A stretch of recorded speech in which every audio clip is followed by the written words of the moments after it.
സിനിമയുടെ മുൻപുള്ള ലൈഫ് അതിനുശേഷമുള്ള ലൈഫ് എന്ന് രണ്ട് ഭാഗമായിട്ട് എൻ്റെ ജീവിതം മാറ്റാൻ സാധിക്കില്ല.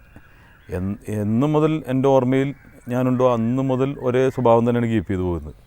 പിന്നെ സിനിമയിൽ വരുമ്പോൾ എപ്പോഴും ഈ തെരുവിൽ സർക്കസ് ചെയ്യുന്നവനും സിൽവർ സ്ക്രീനിൽ വരുമ്പോഴാണ് സ്റ്റാറായിട്ട് അംഗീകരിക്കപ്പെടുന്നത്. തെരുവിൽ സർക്കസ് ചെയ്യുന്നവനും കലാകാരനാണ്, പക്ഷേ അവന് ലോകം അംഗീകരിക്കുന്നത് സിൽവർ സ്ക്രീനിൽ വരുമ്പോഴാണ്. അപ്പോൾ അങ്ങനെ ഒരു അംഗീകാരം കിട്ടിയതിൽ വളരെ സന്തോഷമുണ്ട്. അപ്പോൾ സാധാരണ ഇപ്പോൾ എൻ്റെ മിനി സ്ക്രീനിൽ അപ്രോച്ച് ചെയ്യുന്ന ആൾക്കാരുടെ ഒരു അപ്രോച്ച് അല്ല ഇപ്പോൾ. നമ്മളൊരു ഫിലിം വേൾഡിലേക്ക് വന്നു, ഒരു ലൈം ലൈറ്റിലേക്ക് വന്നു എന്നുള്ള രീതിയിൽ കുറച്ച് കൂടുതൽ സ്നേഹവും ബഹുമാനവും എല്ലാം കിട്ടുന്നുണ്ട്. പട്ടാളം എന്ന ചിത്രത്തിലാണ് ഒരു ക്യാരക്ടറായിട്ട് ഞാൻ ചെയ്യുന്നത്. അത് വേണ്ട രീതിയിൽ അംഗീകരിക്കപ്പെട്ടില്ല, പക്ഷേ ടി വിയിൽ വന്നപ്പോൾ ജനങ്ങൾ അതിനെ അംഗീകരിക്കുകയും ചെയ്തു, ലാൽ ജോസിൻ്റെ ചിത്രത്തിലൂടെയാണ്. പിന്നെ അതിന് മുൻപ് ഞാൻ മിമിക്സ് ആക്ഷൻ 500 എന്ന ചെറിയ വേഷം അതിൽ ഞാൻ ചെയ്തിരുന്നു. പിന്നീട് പഞ്ചപാണ്ഡവർ എന്ന് പറഞ്ഞൊരു ചിത്രത്തിൽ ഞാൻ ചെയ്തിരുന്നു. എല്ലാം പടിപടിയായിട്ടാണ് ഞാൻ വന്നിരിക്കുന്നത്. യഥാർത്ഥത്തിൽ ഒരു ഫിലിമിലേക്കൊരു എൻട്രി, അതായത് ഇതുപോലൊരു ചെയർ എനിക്ക് കിട്ടിയത് പ്രാഞ്ചിയേട്ടന് ശേഷമാണ്. പ്രാഞ്ചിയേട്ടനാണ് എൻ്റെ യഥാർത്ഥത്തിൽ ക്യാരക്ടറായിട്ട്.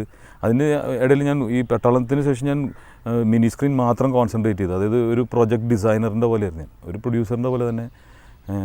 അതായത് ചായ വരെ നമ്മൾ കൊടുക്കുന്നു, മേക്കപ്പിൻ്റെ കൂടെ അസിസ്റ്റ് ചെയ്യുന്നു, എല്ലാം ഞാൻ ചെയ്തിട്ടുണ്ട്. ഇപ്പോൾ പലരും ചോദിക്കുന്നു ഇപ്പോൾ സിനിമയിൽ തിരക്കായാലും, ഞാൻ തിരക്കല്ല, സിനിമയിൽ സമാധാനം കിട്ടിയെന്ന് പറയും. കാരണം ഒരു ഡയലോഗ് 2 ഡയലോഗ് പറഞ്ഞാൽ മാറി ഇതുപോലെ തന്നെ ഇരിക്കാം. ടി വി പ്രൊഡക്ഷൻ യൂണിറ്റിൻ്റെ ഒപ്പം പോകുമ്പോൾ നമ്മൾ തലേ ദിവസം മുതലേ വർക്കിംഗ് നാളത്തേന് വേണ്ടിയിട്ട്.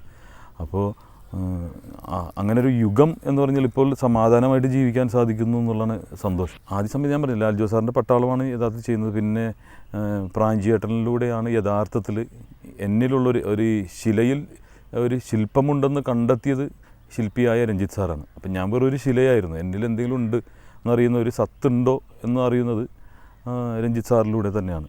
അപ്പോൾ എന്നെ മനസ്സിലാക്കിയത് കോഴിക്കോട് നിന്ന് വന്ന, എറണാകുളം ജില്ലക്കാരനായ എന്നെ മനസ്സിലാക്കിയത് കോഴിക്കോട് നിന്ന് വന്നുള്ള ഒരു ഡയറക്ടറായിരുന്നു. രഞ്ജിത്ത് സാറിനെ കുറിച്ച് കഴിഞ്ഞാൽ ഇപ്പോൾ പലരും ഗോഡ് ഫാദർ എന്നൊക്കെ പറയുന്നത് പോലെ ഞാനതിന് അർത്ഥം കണ്ടിരിക്കുന്നത്, അതിൻ്റെ ഒരു വ്യാഖ്യാനം, ഒരു ഡെഫിനിഷൻ തരുന്നത്, ഗോഡ് എന്ന് പറഞ്ഞാൽ അനുഗ്രഹം തരുന്ന ആളാണ്, ഫാദർ എന്ന് പറഞ്ഞാൽ ആഗ്രഹങ്ങൾ സാധിച്ചു വരുന്ന ആൾ.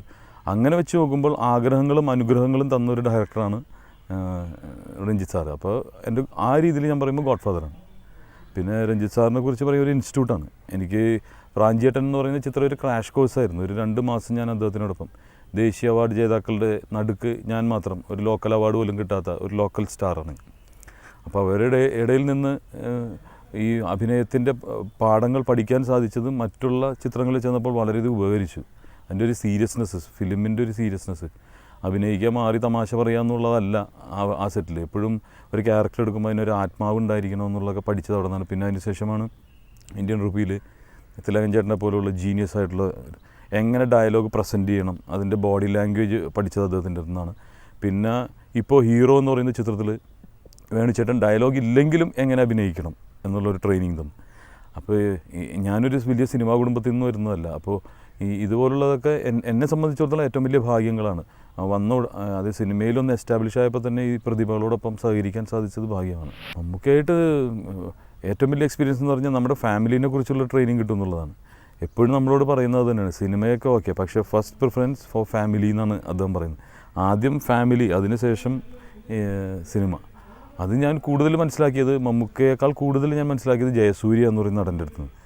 ഞാൻ അത്ഭുതപ്പെട്ടു പോയി. കാരണം ഞാൻ തൊടുപുഴയിലാണെങ്കിൽ പോലും ഷൂട്ടിംഗ് കഴിഞ്ഞാൽ രാത്രി വീട്ടിലേക്ക് തിരിച്ചെത്താൻ ക്ഷീണിതനായിരിക്കും നമ്മൾ. പക്ഷേ ജയസൂര്യ പൊള്ളാച്ചിയിൽ നിന്ന് വൈകിട്ട് ഷൂട്ട് കഴിഞ്ഞാൽ 5 മണിക്ക് വീട്ടിലെത്തിയതിന് ശേഷം വെളുപ്പിനെ 4 മണിക്ക് തിരിച്ച് പൊള്ളാച്ചിയിലേക്ക് പോകുന്നു.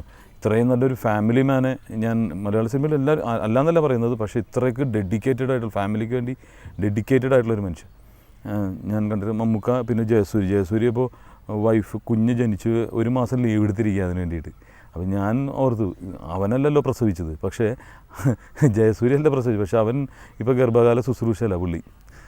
അപ്പോൾ അതൊക്കെ എന്നെ അത്ഭുതപ്പെടുന്നു. സിനിമയിൽ ഈ ഇത്രയും ഫാമിലിക്ക് വേണ്ടി ഇത്ര ഡെഡിക്കേറ്റഡ്, നമ്മളല്ല എന്നല്ല പറയുന്നത്. അപ്പോൾ അതൊക്കെ ഞാൻ ഓരോരുത്തരിൽ നിന്നും ഓരോന്ന് പഠിച്ചുകൊണ്ടിരിക്കുകയാണ്.